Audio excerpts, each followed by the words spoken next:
This is Ernst Jandl, an Austrian poet. He was born 1925 in Vienna. In 1943 he was drafted to the army, where he tried for a long time to avoid being sent to the front line, for example doing training for a sniper. After the attempt on Hitler's life in July 1944, Jandl was sent to the Western Front, where he soon deserted and became a POW with the Americans. Until 1946 he was in a camp in England.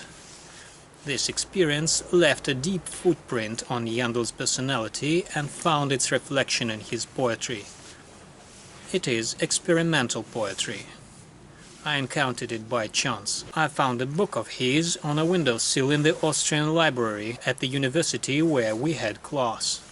I was deeply moved by this poem about the wish to live and be happy. The plea: Dear God, make me new.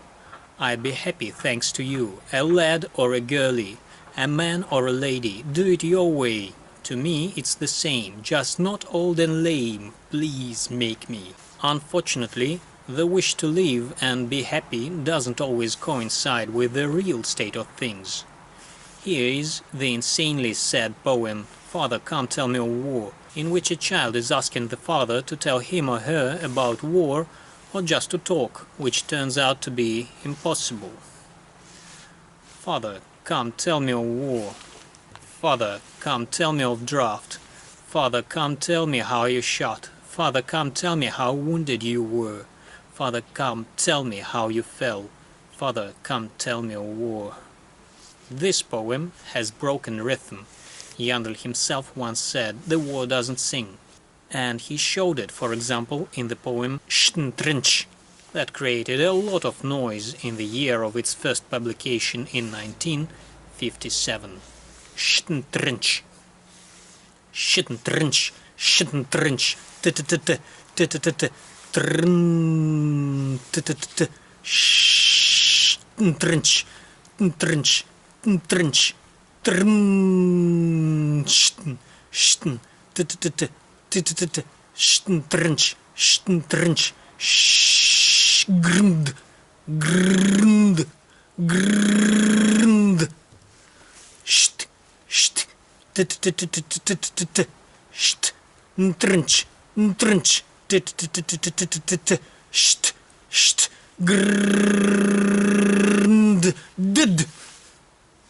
In this poem there are no vowels.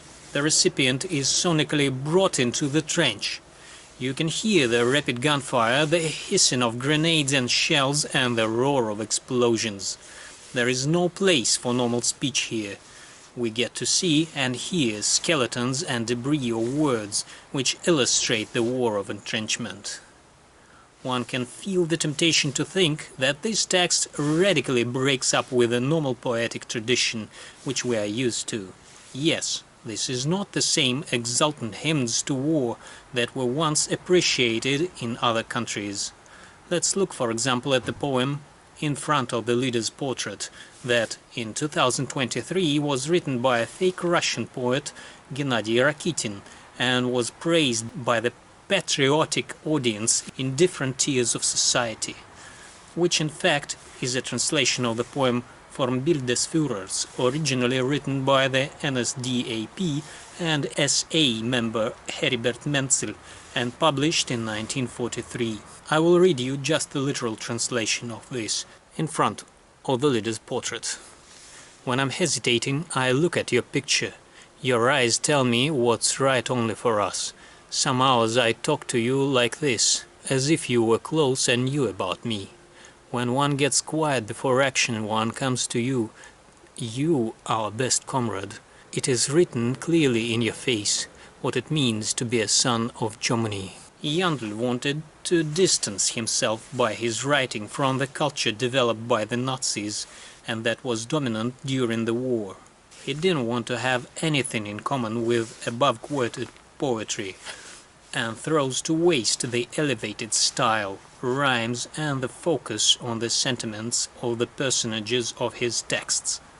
The references to the Dada tradition, however, invite themselves. We can remember, for example, Hugo Ball with his sound poems.